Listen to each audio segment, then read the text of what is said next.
నేను ముందే చెప్పాను, ఇది ఒక్క మన రాష్ట్రానికి సంబంధించింది కాదు.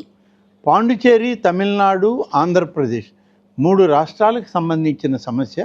3 రాష్ట్ర ప్రభుత్వాలు ఒకటికొకటి మాట్లాడుకోవాల్సిన అవసరం ఉంది.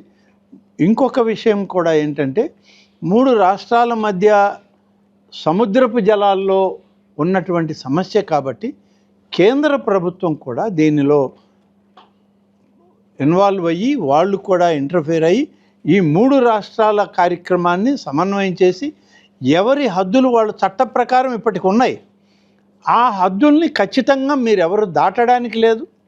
ఆ యొక్క గైడ్లైన్స్ని పూర్తిగా 3 రాష్ట్రాలు అమలు చేయాలి.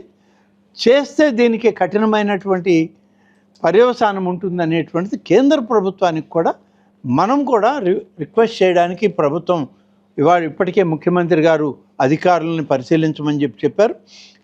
మన ముఖ్యమంత్రి గారి దగ్గర నుంచి తప్పనిసరిగా కేంద్ర ప్రభుత్వం వాళ్ళకు కూడా నివేదికలు ఇచ్చి జరిగినటువంటి విషయాలను కూడా వాళ్ళ దృష్టికి తీసుకెళ్ళి వాళ్ళ ద్వారా మిగిలినటువంటి 2 రాష్ట్రాలకు కూడా తెలియజెప్పి దీనికి ఒక శాశ్వత పరిష్కారం తీసుకురావాలని ఇవాళ ప్రభుత్వం సుదీర్ఘంగా దీని మీద ఇన్ని రకాల సమాలోచనలు ఉన్నాయి. అయితే ఇది దురదృష్టం ఏంటంటే, మన జిల్లాలో మన ప్రాంతంలో మన మత్స్యకారులకు జరిగినటువంటి నష్టం, ఇక్కడ జరిగినటువంటి దోపిడీ దౌర్జన్యం కూడా మన దగ్గరే జరిగింది.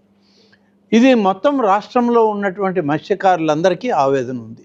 కానీ మనం ఇక్కడ జరిగింది కాబట్టి ప్రత్యేకంగా మన అధికారులు, మన శాసనసభ్యులు అందరం కలిసి దీనికి ఒక మంచి పరిష్కారం రావాలని చెప్పి మేము ప్రభుత్వానికి కూడా శాశ్వత పరిష్కారంకి మొదలు పెడుతున్నాం.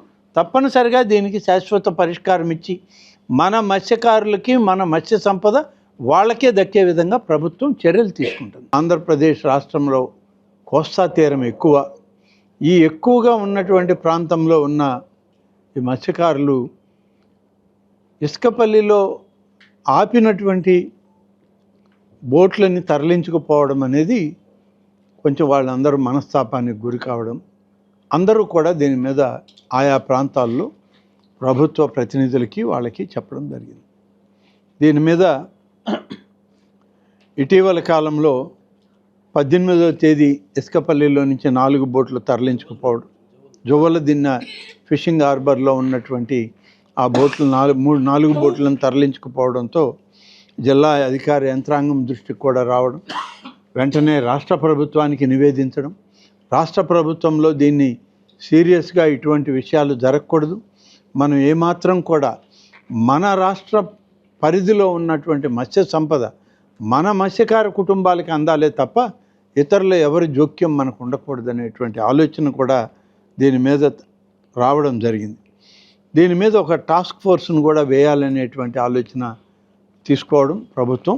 ఆ టాస్క్ ఫోర్స్లో కూడా మత్స్యశాఖకు సంబంధించినటువంటి అధికారులు, అలాగే మెరైన్ పోలీస్, అలాగే అటవీ శాఖ అధికారులు, వీరందరితోటి ఆయా ప్రాంతాల్లో ఉన్నటువంటి మత్స్యకార సొసైటీలు కానీ, మత్స్యకార గ్రామాల్లో ఉన్నటువంటి పెద్దలు కానీ, లేదా మత్స్యకారులు ఎవరైనా దీని మీద ఈ కార్యక్రమంలో వెంటనే తిరిగి చేసే వాళ్ళు ఉంటే వాళ్ళల్లో కానీ ఫిషరీస్ డిపార్ట్మెంట్ వాళ్ళు సెలెక్ట్ చేసి ఒకరిని ఈ బోట్లలో పంపించేటువంటి పద్ధతి చేయాలి. దీనికి ఒక కమిటీ ఏర్పాటు చేయాలని ఒక ప్రతిపాదన పోవడం జరిగింది.